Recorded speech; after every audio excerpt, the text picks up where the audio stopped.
గుడిలో మనం కొట్టే ఈ గంట శబ్దం దేవుడి కోసం కాదు, మన మెదడు కోసం అని మీకు తెలుసా? అవును, మీరు విన్నది నిజమే. ఈ గంటను తయారు చేయడానికి సప్తధాతువులు అంటే 7 రకాల లోహాల మిశ్రమాన్ని ఉపయోగిస్తారు. మీరు బాగా గమనిస్తే ఈ శబ్దం కనీసం 7 సెకండ్ల పాటు నిలిచి ఉంటుంది. ఆ 7 సెకండ్లలో ఈ శబ్దం మన శరీరంలోని 7 చక్రాలపై ప్రభావం చూపి మనసును ప్రశాంతంగా మార్చేస్తుంది. ఇంకా మన మెదడులో ఉండే అనవసర ఆలోచనల్ని తొలగించి ఏకాగ్రతను కూడా పెంచుతుంది.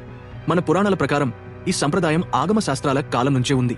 పురాణాల్లో ఈ గంట శబ్దం దేవతలను ఆహ్వానించి దుష్ట శక్తులను దూరం చేస్తుందని రాసి ఉంది.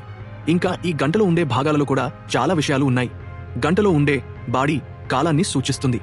గంటలో ఉండే నాలుక అంటే శబ్దాన్ని ఉత్పత్తి చేసే భాగం, అది జ్ఞానానికి దేవత అయిన సరస్వతి దేవిని సూచిస్తుంది.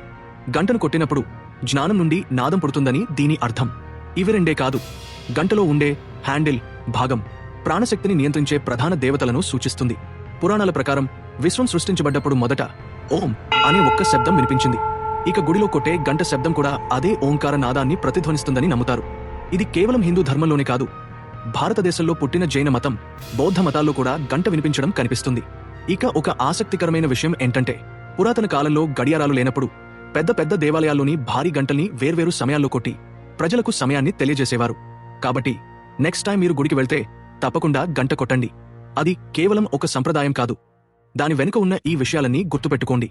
గంట గురించి మీకు ఇంకేమైనా విషయాలు తెలిస్తే కామెంట్ సెక్షన్లో తప్పకుండా చెప్పండి. ఇలాంటి మరిన్ని నిజమైన నాలెడ్జ్ వీడియోల కోసం వెంటనే ఛానల్ని సబ్స్క్రైబ్ చేసుకుని ఈ గంటను కూడా కొట్టండి.